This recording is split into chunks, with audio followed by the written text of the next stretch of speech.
Hey everybody. Today we're talking about organizations. Specifically, the major features of an organization. If you were to look at an organization and try to make an assessment on what an organization is and how it's structured, this would be the presentation for you. So first, what's an organization? An organization is really a collection of individuals working towards a common goal. We'll talk more about a common goal in some other videos, because how often do we all work for a common goal? Probably not that often. However, it's a bit more loosely defined when we talk about an organization. What does that mean? For instance, if you work at McDonald's, your common goal is kind of to make food and deliver it to customers. Not that difficult. If you work for Google, your common goal is to create some kind of technology that allows people to not only find what they need on the internet, the word we use is surf, but also they're into phones and YouTube. So it's a conglomerate of companies, but in general, it's really a connection to create connections between people throughout the world. I wouldn't say that's Google's mission statement or vision statement, but if we were to summarize what the common goal of Google is, I think that would be pretty good. I think it also worked for Apple as well. So a common goal.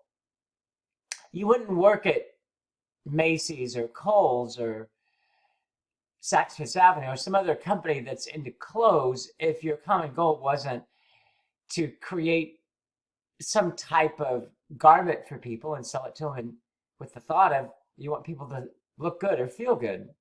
So common goal is more common in terms of the product or service that you create rather than actually working together to achieve common purposes outside of the kind of product or service that you develop. For instance, some people have a common goal to be the CEO, while others just want a job. So common goal there wouldn't really happen. But I think we could think of an organization as we're working to promote a common product or a common service. I think it works a little bit better when we say common purpose, because at least in the United States, it's pretty difficult to find a group of people that believe something similarly to another group of people. But in an organization, you can at least believe in the product or service if you're going to work there. And we also know why we create an organization. We create an organization because, for one reason or another, one person can't do it all. One of my favorite statements that I've read from somebody is, if you're big and slow, you'll get small and fast. If you're small and fast, you get big and slow.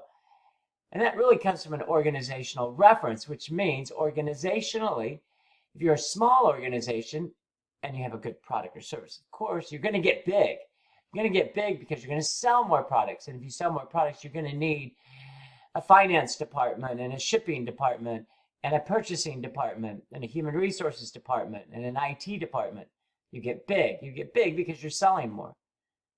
The concept of slow and big is that as you get bigger and you have more people involved and more departments involved, then you create more regulations and rules that over time, it's going to be more difficult for you to make nimble, quick decisions. So the goal is to, in some way, stay kind of in the middle. Although I don't usually like to use the word in the middle because I think people sometimes have to pick a side in a way. But in organizations, the middle works well. We all don't necessarily like each other, but we have to work together in order to accomplish this goal, which means we kind of have to be in the middle. We have to give up some of what we want. Other people have to give up what they want. And the hope is, the combined is, together that you can create a product or a service that works, that everybody can get behind. So our goal in the middle is to create some kind of organization that's still nimble, but is operating as a big organization, kind of like an efficient wheel. And the wheels get bigger, but it just means that everything works faster. It doesn't do an organization and its employees any good if over time they become so big that they become cumbersome and they're not able to move quickly, make decisions quickly, to pivot quickly. So now we know what an organization is, a collection of people. Now we know what they do, which is they work towards some common purpose, which we've defined really as a product or service. meaning you don't have to believe everything about the organization, but you have to believe in the product or service and that you're there to promote it, including selling it and all of that. And so now you create this organization because you need more people, because you're being successful as a result of what you've done, and you need more people to help you to meet the success. Success is interpreted as demand. So you create this organization, and there's some major features, which is really the substance of what we're going to be talking about, some major features of an organization. And this is from Shine. There's 3 others that we'll talk about, but when we look at an organization in general, they have several commonalities with them. So if you have an organization of a certain size, they're going to have these kinds of aspects, these major features that Shine says that should be pretty universal. 3 others we'll talk about in the next slide. First is a common purpose. And we talked somewhat about this. The one point I want to mention here about unifying members, and I think it's becoming even more difficult in an organization to unify members. That's because we prize being different as opposed to being similar. I give the example of my parents. Their name is John and Mary, and I would say it's common spelling, Johnmary. Some years ago, you wouldn't have to say common. Anybody who was named John spelled it John. Anybody who was named Mary spelled it Mary. I jokingly say that it's hard to find people who spell their name John, the comma John, and spell their name Mary, Mary. I think it's good that people can spell their name any way they want, of course. The point is that people want something to be different about themselves. They don't want to be similar to others or anyone. And so in an organization, when we follow that natural conclusion to the means of unifying members, I find it difficult, maybe even impossible, to unify members around some type of common goal, even purpose. That's why I make the delineation that within an organization, the common purpose really is defined as the kind of common product or service that we have. Again, if you're going to work at Macy's, you've got to like selling clothes. You've got to like clothes in general.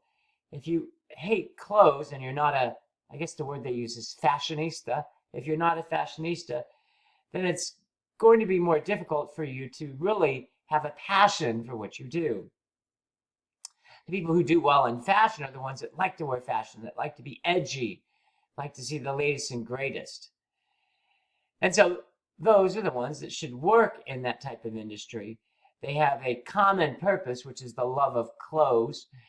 And therefore, no matter where they work, they're probably going to be a good promoter of clothes because that's something that they really enjoy.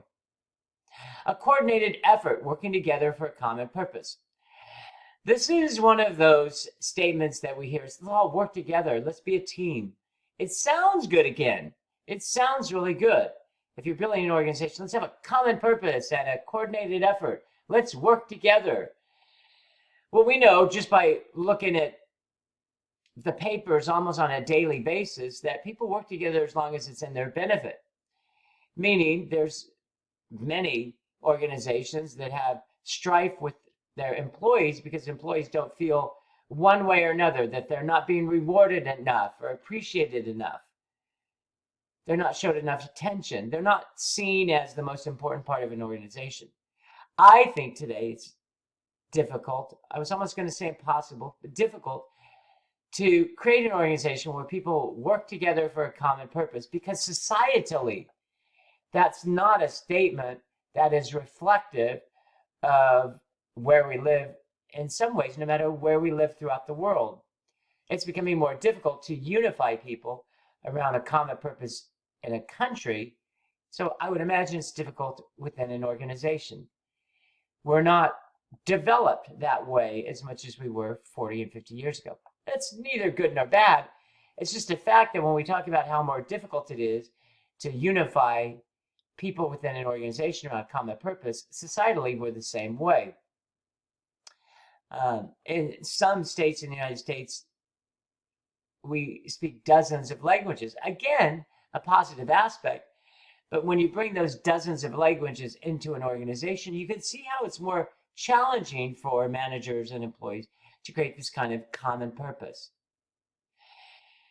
I wrote a book recently where we talked about how they know their neighbors even less than they did 10 and 15 years ago. They spend less time with their neighbors, even knowing their name. They don't eat together 25% of sales in restaurants or takeouts. Over 90% of people would rather work at home than in the workplace. We look at social groups that are plummeting in terms of number of people joining those groups. So in instance after instance, people are tending to want to either be by themselves or be much more solitary than common. The average person spends about an hour, 15 minutes in conversations with others throughout the day outside of work. That's an average. But they spend 3 hours on some type of telephone, about a total of 7 hours in some type of technology, which could be television, telephone, some type of telecommunications outside of an actual conversation with people. We know that the dominant form of conversation today is actually texting. It's no longer conversation. All that leads us to believe that it is more difficult to work together on a common purpose because people don't do much in common. It's not meant to be a negative statement. It's more meant to be a constructive statement, meaning that it's going to be more challenging for a manager and organization to create this kind of commonality, that they're going to have to work even more diligently to ensure that people not only understand this kind of common purpose, which we know is a product or service, but they can work together in a common manner. We certainly don't want to spend as much time outside of work with people, but at least within the organization, we have to work towards that. It's really an important part. It's an important part because we've only really talked about two aspects here, common purpose and common effort, but the word common and coordinated is littered throughout those two statements. We're now realizing that it's, at least societally, it's more difficult to have this kind of common coordinated effort. So we shouldn't really expect it within an organization unless we actively work for it. The third part we probably better understand, which is the division of work. We go from common purpose and common or coordinated effort to now division. And the last one is hierarchy. In some ways, when you look at the first two and the last two, they're diametrically opposed in a way. The first two talk about working together, and the last two talk about working separately. It's a dichotomy, but it perfectly represents organizations today, doesn't it? And it certainly represents a society in general. What is division of labor? That's where, although we want to unify members and have a common purpose, we want people to work individually. At least that's the way it kind of looks, right? Work specialization for greater efficiency. So work together, but do your job. Coordinate your efforts, but make sure that you accomplish your piece. If those statements were to flow from 1 to 2 to 3 to 4, then we should use those kind of similar names to say that although people may have a task, they're all working on that task together. We work more in groups than individuals. We move instead from the first two to the third and fourth, which says we're going to specialize. We're going to figure out what you do well at, and then we're going to make sure that you just do that. And then if you do that piece, and they do that piece, and they do that piece, that the sum of all those pieces is going to mean a more efficient and effective workplace. Kind of an interesting when you move from 2 to 3. And it continues from 3 to 4, a hierarchy of authority, a chain of command. So we're going to unify members, we're going to have a common purpose, but we're going to have a hierarchy of authority, which means you're going to report to somebody, and you're going to, in some ways, to give your allegiance to somebody who works above you. They're going to get paid more than you, have more responsibility, have the authority and power to not only tell you what to do, but how to do it. So I'm hoping that when we talk about organizations, it's not all positive aspects that a manager or supervisor and an employee has to interact with, have to confront. there's this unknowing unsureness about working in an organization. Yes, we want you to be common in your loyalty to an organization, but we're going to treat you separately. The bottom line, though, is that a good manager and a good leader should be able to craft some type of strategy where all four of these commonalities within an organization can coexist. It is somewhat of an art and a science to ensure that your employees have a common purpose and have a common effort, but yet they realize that you have your own job to do and you're going to have to report to somebody. Interesting, isn't it?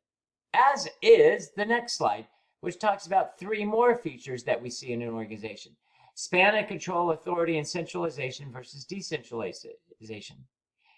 In some ways, it continues the latter aspects of an organization, not necessarily a commonality.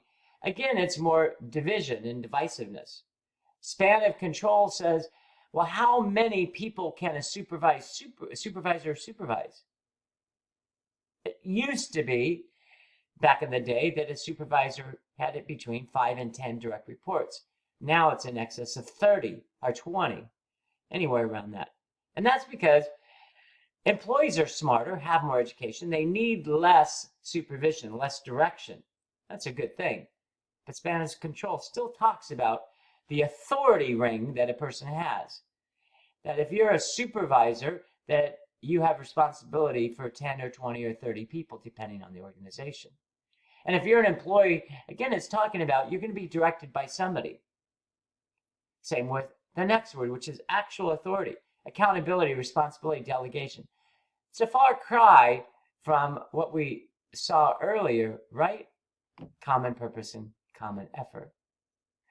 Authority says you're going to be accountable for what you're supposed to do. You're going to be responsible for what you're tasked with doing. That we're going to delegate some responsibilities to you, not in terms of commonality, just because of rigidity, because we feel that that's what your job should be. And lastly, centralization and decentralization, which means how decisions are made within the organization. Are there just a few people that make decisions for the entirety of the organization, centralization? Or do we let individuals who have some knowledge and ability make decisions on their own? Depends on the industry and the job that you have, of course.